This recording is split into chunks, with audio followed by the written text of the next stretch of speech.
Welcome back, Rams. I'm your host, Brandon Ariola. And I'm Samantha Cameron. And this is Ram TV.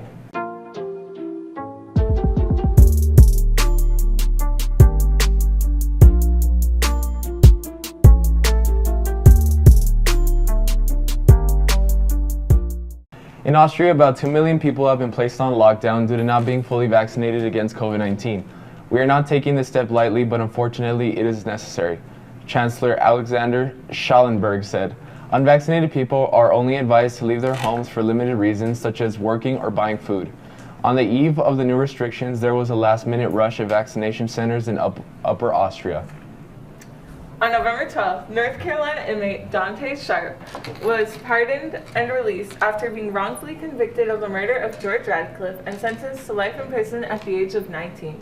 The cause of his release, a testimony recanted, a 15-year-old girl alleged that she saw Sharp and another man kill Radcliffe, but recently admitted to not having been at the crime scene and making up claims based on what investigators told her. Sharp, after serving 24 years in prison, now aged 43, will be allowed to receive compensation of up to $750,000 for his wrongful incarceration, and made it his goal to help others who have been wrongfully convicted like him. In local news, a new family entertainment area called JW Entertainment just opened on November 12th at 5850 Onyx Drive, El Paso, Texas 79912. For parents, there's a full bar, and for kids, there's a bowling alley, dodgeball world, jumping arena, jungle gym, rock wall, rope course, ninja warrior, and more. They are open Sunday through Thursday from 11 a.m. to 12 a.m., Friday from 11 a.m. to 2 a.m., and Saturday from 10 a.m. to 2 a.m. Nice. Shawty Taylor Swift dropped her new music video last Friday for the 10-minute version of her song, All Too Well. The music video is written and directed by Taylor and stars Sadie Sink and Dylan O'Brien. As the ill-fated lovers, fans are speculating that the music video is a recreation of what happened in Taylor Swift's relationship with Jake Gyllenhaal. Now in school news. Monday, November 22nd is the campus Christmas decorating event. We need volunteers. It will take place from 8 a.m. to noon in the Commons. Remind students to bring their community service logs. On Tuesday, from 5:30 to 7 p.m. is the Best of MHS Showcase. We are encouraging all clubs, organizations, and teams to join us as we invite our feeder pattern middle school students and families to visit and see all the great things happening in Malwood. This is your time to promote your programs. Show off those uniforms, trophies, recognitions, and the outstanding work you do. And now, for this week's Spotlight, we focus on teens supporting teens. Hi, my name is Ariadna Perez. I'm one of the founders of Teen Supporting Teens here at Montwood High School. Teen Supporting Teens is basically a club that we started, an organization, so that anyone who felt like they needed to talk to someone or someone who just felt overwhelmed in general could have a safe place to go to. We started this because after the pandemic, it was very difficult for everyone really to kind of get in touch with themselves and deal with their emotions, so we did this to help everyone feel a little better. Well, we don't really have anyone in charge of the organization. We have myself, Arely Rosales, and Dariana Carrasco, all in charge of the teen supporting teams. We have leaders and not necessarily someone who's in charge, so that everyone feels like they are comfortable enough to go with any of us and not only one person. So Teen Supporting Teens has been in the works for a while. It's been a vision for us for a long time, but since COVID happened, it was very difficult to make that happen.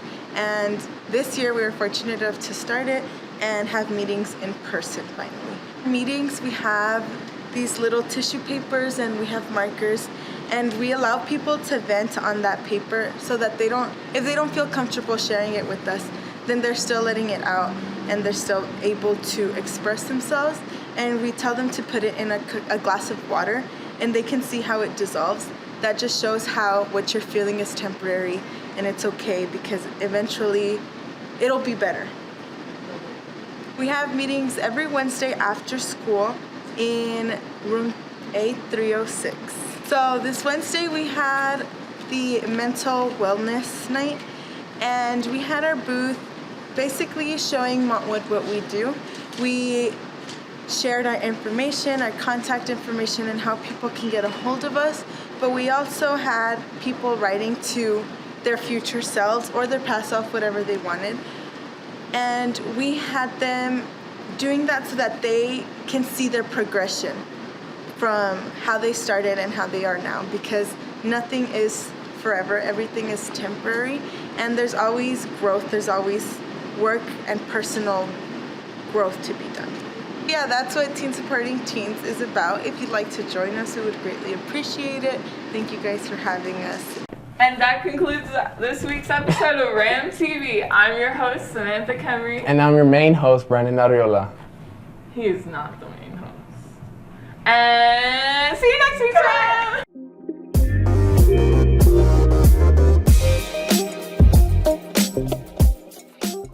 Hello Rams, and welcome back to this week's edition of the Mountain Sports Minute.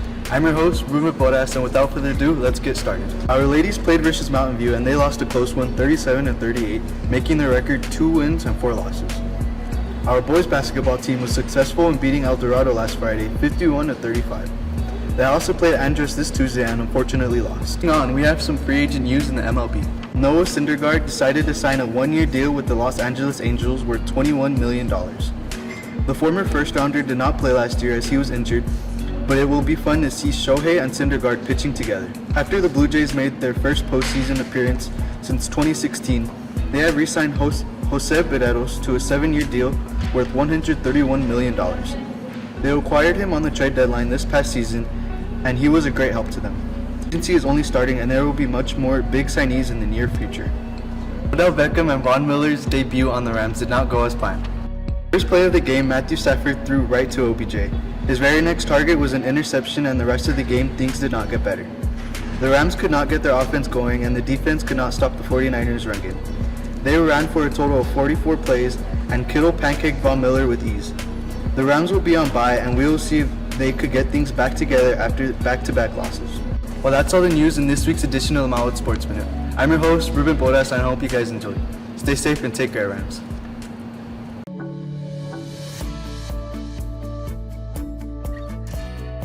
Hey Team SISD family! As part of the layered safety plan and wellness protocols that are being followed at all campuses and facilities in the district, personal protective equipment is available to everyone in the district.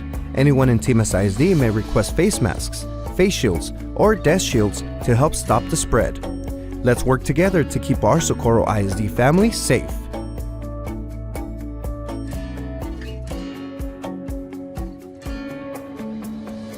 Ahora vamos a platicar con un miembro de la banda, Anya Hernández. Hola Anya, ¿cómo estás hoy?